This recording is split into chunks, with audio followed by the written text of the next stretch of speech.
All right, welcome to the Godly Business Podcast, where we discuss sales fundamentals with some biblical principles. I'm your host, Anne Jean Pierre, and today's episode is brought to you by Better Sales Women, where we learn to master the sales conversation and 3x your income. To learn more, visit bettersaleswomen.com. All right. Well, thank you so much for tuning in to another episode of the Godly Business Podcast. Today's episode is kind of similar to some other episodes we talked about, but today is regarding the psychology of sales. We're going to talk about 5 steps to get closer to closing, or 5 ways for you to approach sales to get closer to closing. So we're gonna kind of jump right into the discussion, right? So the first thing that I want to discuss is remember that sales is you trying to resolve a problem or perceived problem for your prospect and giving them the solution. So the first thing that you need to remember, therefore, is that sales is not about you. It's not about you. It's not about your product. It's not about your services. It's not about what you think is the best product or service for this prospect. It's all about them. I remember one of my sales job that I was in, it was retail. And one of the things that one of my coach told me is that, listen, you're not selling a cell phone. That's not what you're selling. You're selling whatever the problem is, whatever the thing is that your customers searching for. He didn't say problem, but it's pretty much whatever the thing is that the customer's looking for. Because at the end of the day, all the cell phones do the same thing, right? They call, they text, you can take pictures, you take whatever, right? So I could sell a $50 phone or I could sell $1,000 phone, right? So at the end of the day, it's not just about the product that I'm selling, which is, and that job was cell phones, right? Cell phone service rather, right? But it's like it does the same thing. So you have to really get to know the prospect to understand that person. Remember, it's all about what's in it for them, what it is that they care about, not what your pitch is. The other thing is for people who are in commission sales, entrepreneurs, and things like that. When you are approaching a prospect, stop thinking about your sales goals. Stop thinking about your sales matrix, right? You cannot approach your next prospect as I have to close, 5 more for the day or whatever. I have to close 6 or whatever. However, whatever your matrix is, remove it out of your mind when you are speaking to that prospect. What I want you to do instead is just simply figuring out what it is that that person that's in front of you right now wants. If you focus on what they want and what they need, you will most likely sell to them and reach your matrix anyways. But if you all of your mindset is focused on making your matrix, what will happen is you will not be present. You will most likely kind of pressure the person to make a decision, which you never want to do, right? And if that person feels the pressure, most of the time they're not going to want to buy, right? No one likes to be forced into anything. So the first thing that you need to keep in mind is it's not about you. It's about that prospect and their solution to whatever problem or perceived problem that they have and to turn them into a customer. So that's the first thing that you have to understand is it's not about you. Forget your service, forget your offer, forget whatever pitch that you had that you feel like, hey, this is how I'm going to swindle them over. Forget about all that, right? Focus on the task at hand, which is the person in front of you. So that's the number one thing. The second thing is to ask questions, but ask better questions. So if you have listened to any of my previous podcasts, you know that's something that I talk about so much. And it's very, very important because those questions is what kind of helps you uncover what the value is for the customer. It helps you properly pitch the value because asking those questions get the customer to tell you what they value, right? So you kind of like just reframing it back to them when you are closing. Now, I say here, ask better questions because I've seen some of the questions that people are asking, they are very surface based, if that makes sense. They don't get you to really understand what the prospect needs are and what the value is for them. So, for example, I'm going to use a different example than the ones I've used before, but um, you can ask, let's say you in front of a prospect, right? And they are having difficulties in their business. And your thing is it's like, what would what difference would it make to your bottom line to solve this problem, right? So what you're asking them is like, what is the value of resolving this issue, right? What would it make to your bottom line if you're talking to a business, right? Addressing this particular issue. How would this change how your business functions if this problem were to get resolved, right? So those are value-based questions. The person is telling you what the solution to this problem truly would mean to them, right? So, especially for coaches and consultant, this is a question that I think is very, very valuable when you ask that question because the person is letting you know, like, hey, if I were able to solve this issue, it's going to transform my life in this way and that way. And so when you are presenting your offer or overcoming objections, this is something that the person gave you. This is something that you have from your prospect that you can use at the end of your conversation to close the sale. Does that make sense? So you have to ask better questions, value-based questions, because those things help you to build the value in order for you to close the sale, right? So when you are the example that we just talked about, when the person is like, this is blah blah, so when you're pitching or wrapping up, it's like, I understand that this product is going to 10x your income and therefore we'll be able to purchase that new fleet of cars that's going to boom your business or whatever it is, example, right? So at the end of the day, whatever the value-based questions that you ask, that's going to help you turn it around and be able to close good, like quality questions, right? Value-based questions. You have to ask the correct questions that will get you closer to close. So that's the second thing. The third thing is this concept of no. Oh my gosh, yes, I wanted to talk about this. I've kind of touched on it before, but there is this fear that I see a lot of my prospects and clients have around people telling them no, and that somehow getting a no from a prospect is saying, I don't want the service. So I'm going to touch on a couple things. First thing is you have to understand that most of the time, including you say no to any offer that's made to you. And I'm going to give you an example to prove that point. You walk into a retail store and someone asks you, hey, do you need help? And most of the time, your first response is no, just for a few minutes for you to go back and ask for help, even though you knew you're going to need help, right?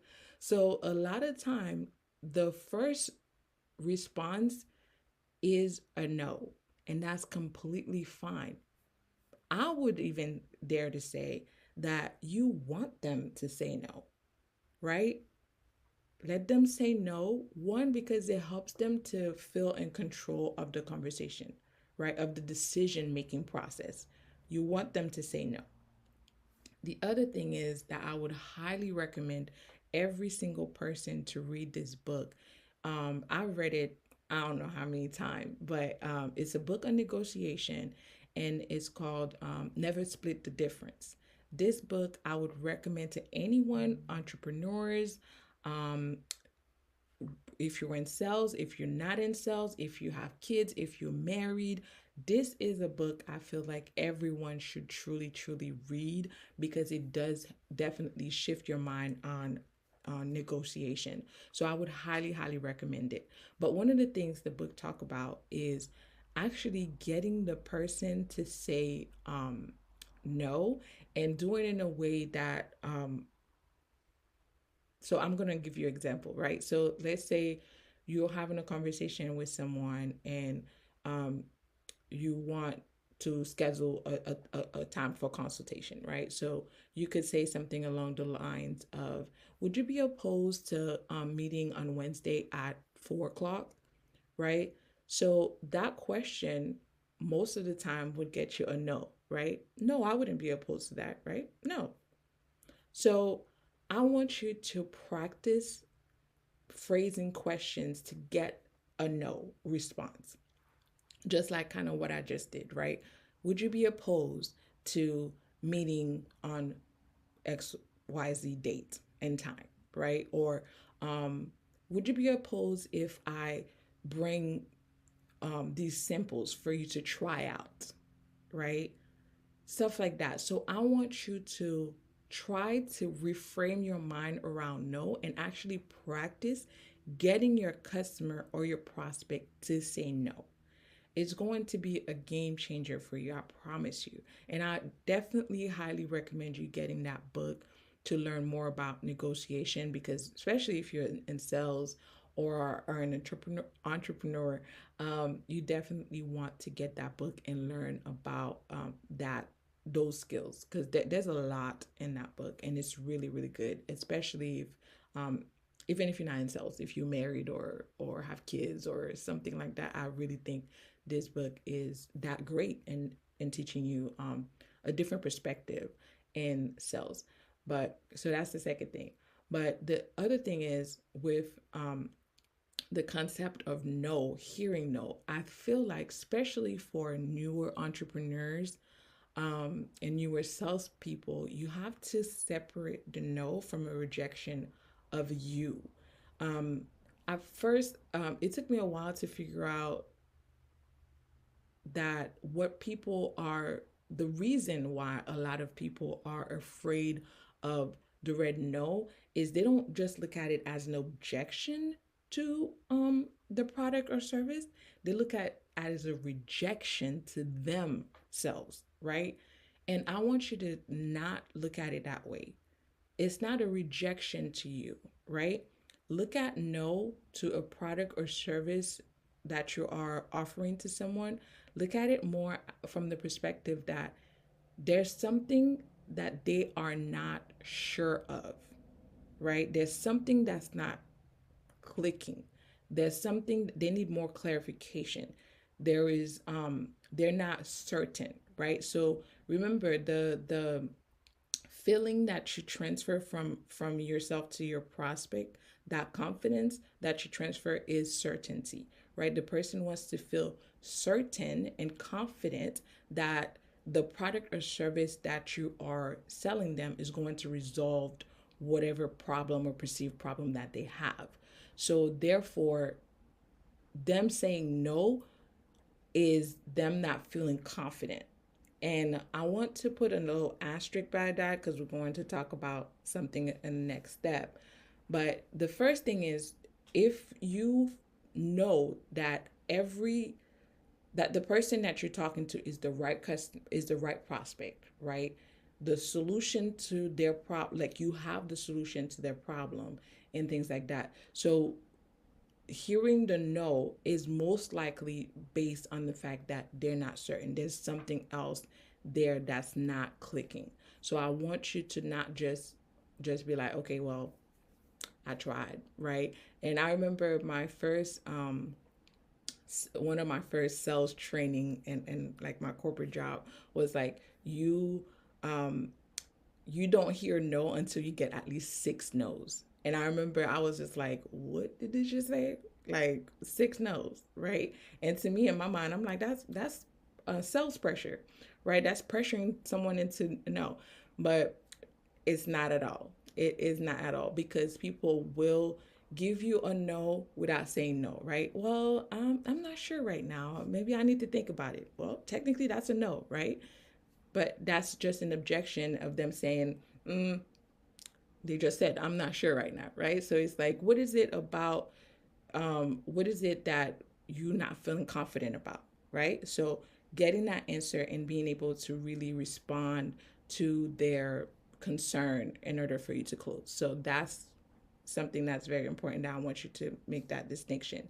And especially for the new salespeople, this is the no is just I need more information, I need more clarification, or something like that. And it's an objection, not a rejection to you. Okay, so make that separation. It's not a rejection to you. So key thing here.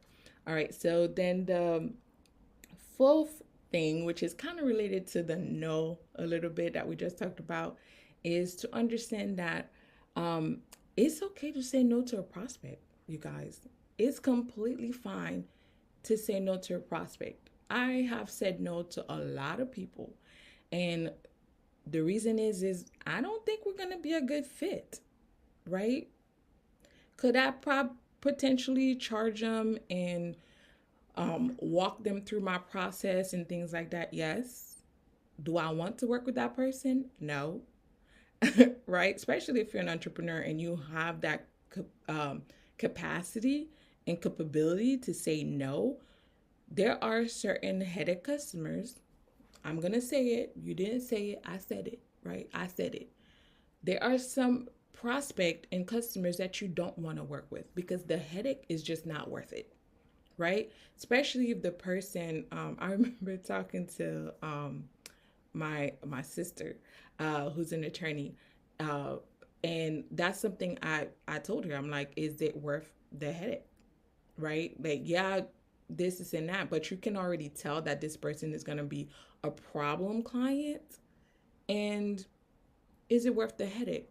Now, some people need more hand holding than others. That's not the same as a problem client, right? So know that there are some people that it's a little bit challenging because they're new to the process. It can take them a little bit and need more hand holding. That's completely different. But some people are just not a great fit, right? They're not a great fit for your personality. They're not a great fit for your brand, right? They're not a great fit for just everything that you have to offer, and you can already tell that this relationship is not going to be a mutually beneficial.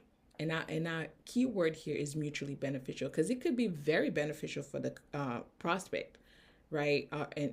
And potential client, right? It could be very beneficial for them. But if it's not beneficial for you, if you're losing sleep, listen, it is not worth the money. Okay, most of us who became entrepreneurs wanted to become entrepreneurs because we wanted to have that autonomy, that how do I put it? Like that independence, right? So you don't have to say no just because someone say, "Hey, I want to work with you." Great, thank you, but I don't think we're a great fit. So it's okay to say no, and especially when you are having a conversation and you just have this feeling that, and I promise you, every time I had that gut feeling and I didn't listen to it, it always ended up being a nightmare, right? And that's some people call it gut feeling. I call it the Holy Spirit telling you, "Go, girl, no, don't do it." Okay, you don't want that smoke. Okay, so it's really really important that you understand that you don't have to sign every prospect that wants to work with you. So that's the tidbit that I wanted to go there. All right, and then the final thing is that I want to talk about is something that if you're in marketing and you do any marketing, one of the things they tell you is to have a call to action, right? You have to let people know, hey, subscribe to my channel, or, listen to the podcast, or blah, blah, blah. Well, I don't see enough call to action when it comes to sales. A lot uh, with new sellers and entrepreneurs. Oftentimes, what I see is this go around the subject, and we kind of touched on it last week and other podcasts, is when you don't make the call to action. You don't say, all right, great, I'm glad everything is going well. How many of this how many of this product would you like to purchase today, right? Closing the sale, doing that assumptive close. Okay, perfect. So I'm going to go ahead and email you the contract right now. Go ahead and sign it, and we can schedule a date to start to, right now, to put it on the schedule to lock it in today, right? Make that assumptive close. Go ahead and ask to close and make the sale. It doesn't have to be so complicated, right? And if the person's like, well, wait, I'm not, whatever, then you do the, your steps to overcome objection and things like that. But it makes no sense for you to just go loop around, loop around, loop around, and wait and hope that the person's like, oh yeah, well, when can we start? That's great. Does it happen? Yes, but not as often as it should. So this is why you as the entrepreneur, you as the salesperson, need to ask for the sale. You need to close. It's your job to close, right? That's what your job is. So you need to close and ask for the sale, and just book it right there. So you need to make that call to action. You need to let them know, okay, we're going to move to the next phase. And the next phase is closing this conversation, because giving more information and going around in circle doesn't get you anywhere. All right. So I hope this was helpful. These are 5 things that, 5 steps that I believe will get you closer to sales and the sales psychology. So the first thing was to understand that it's not about you. It's not about your offer. It's not about your product. It's not about your matrix that you have to meet. It's about resolving the problem or perceived problem for your prospect. All right. So that's the number one thing. Second thing is ask better questions to uncover the value for the customer, your prospect. Ask those questions to help get to that value, and then represent the value back to them. So that's the second thing. The third thing is no is not a bad thing. Hearing the word no is not a bad thing. As a matter of fact, you may want to get the prospect to say no. And I want your challenge this week is to practice what we just talked about and getting the more no's out of customers. Trust me, it's gonna help you to grow better and to just have a different perspective, and also pick up that book. No, that book is not being sponsored or anything. I just think it's really good. It's a really good book to have in your arsenal to learn about sales. Okay, so just pick up the book and learn about that. And also remember, no can be an objection, but it is not a rejection. Okay, so they're not saying no to you. Okay, so don't take it personally. It's all good. Do not take it personally. Fourth thing is it's okay to say no to prospect. Yes, it is. It's okay to say we're not a great fit. Not gonna work with you. And sometimes it's because yes, truly you're not a great fit for everything, but sometimes it's like you already know this is gonna be a problem prospect, right? It's not, especially for transactions that are not a one-time transaction, right? So it's not like I'm selling you a soap and I may not see you again, or you may not go on my website for another 6 months or something like that, right? I'm talking about like, you're doing a 7-week training type situation, especially coaches and consultant, like, you're going to have a long-term relationship with this person. So it's okay to say no for your peace of mind. Okay. It's okay to say no to prospect. And then lastly is call to action. I'm always going to add this in because this is Again, something that a lot of newer sales uh people do. They don't ask for the sale. Ask for the sale, do the assumptive close, get it going, get it closed. So those are the five things, the five steps that I believe will get you closer to close. So that's everything I wanted to go over with you guys today. I pray that you were challenged. I pray that you learned something new. And of course, as always, if you have questions, concern, would like for me to expand more on something, feel free to leave me a note, a comment. I would be more than happy to answer your questions. And that's pretty much it for me. And remember, as always, God is the perfect counselor, the perfect teacher. He will guide you in every single way that you need to go. All you have to do is ask. All right. So you guys have an amazing week, and I will see you guys next week. God bless.